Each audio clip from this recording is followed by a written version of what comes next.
दोस्तों, एक बार एक सभा में बहुत भीड़ लगी थी क्योंकि वहां पर दुनिया का एक महान स्पीकर आने वाला था। लोग इंतजार कर रहे थे। कुछ देर बाद वो घड़ी आ गई कि जब वो स्पीकर आया। स्पीकर को आते ही सबने तालियां बजाई। स्पीकर ने एकदम से कहा कि आप जो मैं आज सुनाने वाला हूं, आपकी जिंदगी बदल जाएगी अगर आप मेरी बात को ध्यान से सुनेंगे।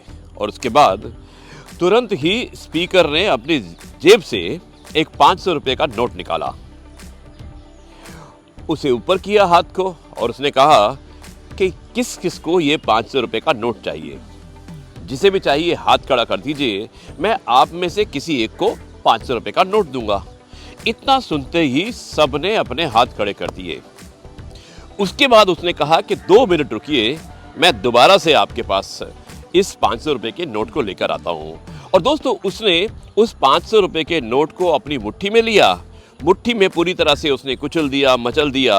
और उसके बाद उसने वापस उस नोट को खोला तो उस नोट में काफ़ी सारे निशान आ चुके थे, मुड़ चुका था और थोड़ा सा फट भी चुका था। उसके बाद उसने फिर से अपने हाथ को ऊपर किया और उसने पूछा कि ये अब नोट किसको चाहिए। सभी लोगों ने अपने हाथ खड़े कर दिए। उसने कहा 2 मिनट और इंतजार कीजिए और उसने उस नोट को नीचे गिरा दिया। नीचे गिराकर उसने उस नोट को 4-5 बार अपने पैर से कुचला और उसके बाद उसको हाथ में उठाया और उसको वापस फिर ऊपर उठाया। वो नोट थोड़ा गंदा हो चुका था और मैला भी हो चुका था। फिर उसने पूछा कि ये नोट किसको चाहिए। लोगों ने फिर से हाथ खड़ा कर दिया। उसने कहा 2 मिनट और रुकिए और उसके बाद उसने उस नोट को फिर से एक चाय की प्याली में गिरा दिया। चाय की प्याली में गिरने के बाद नोट की शेप एकदम चेंज हो गई और ऐसा नोट हो गया कि कोई भी पसंद नहीं करेगा, क्योंकि वो मात्र एक कागज का टुकड़ा रह चुका था। उस व्यक्ति ने, उस स्पीकर ने एक बार फिर से उस नोट को ऊपर उठाया और अब पूछा कि अब इस नोट को कौन पसंद करेगा, कौन लेना चाहेगा। आश्चर्य की बात है कि सभी के हाथ ऊपर थे, सभी के हाथ खड़े हो चुके थे।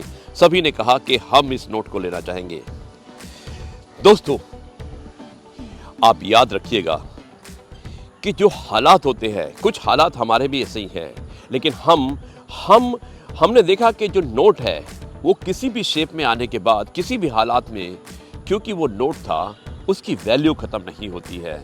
इसी प्रकार हमारे भी हालात बदलते हैं। कई बार हम जॉब में, इंटरव्यू में, एग्ज़ाम में फेल हो जाते हैं, सक्सेसफुल नहीं हो पाते हैं। उसके बाद हम हिम्मत को हार जाते हैं। लेकिन हमें याद रखना चाहिए कि हमारी वैल्यू वही है। जो आप हैं वो आप हमेशा रहने वाले हैं। कुछ समय का पेशेंस रखिएगा, क्योंकि आप जो है, आपको आपसे बेहतर कोई नहीं जानता है। अगर आप अपने ऊपर ट्रस्ट करते हैं, आप अपने ऊपर विश्वास करते हैं, तो आप हमेशा उस नोट की तरह रहेंगे। चाहे कितने भी मैले हो जाए, कितने भी कुचले हो जाए, कितने भी चाय में, गंध में, कहीं पर भी डाल दिया जाए, कितने भी एग्ज़ाम से फेल हो जाए, कहीं पर भी आपको सक्सेस ना मिले, चाहे वो प्यार हो, चाहे आपका एग्ज़ाम हो, चाहे वो परिवार हो, लेकिन एक दिन ज़रूर आएगा कि आपको सक्सेस आपका इंतज़ार कर रही होगी। दोस्तों, इसलिए अपनी वैल्यू को हमेशा समझिएगा और विश्वास कीजिएगा। ट्रस्ट योर सेल्फ, आपको सक्सेस हमेशा मिलेगी। आप हमेशा उस नोट की तरह हैं जिसको पहचानने वाले, अगर आपके पहचानने वाले हैं तो वो हमेशा पहचानेंगे ही। जो आपके अपने हैं वो आपके हमेशा आपके ही रहने वाले हैं। गुड नाइट, शुभ रात्रि, शब्बा।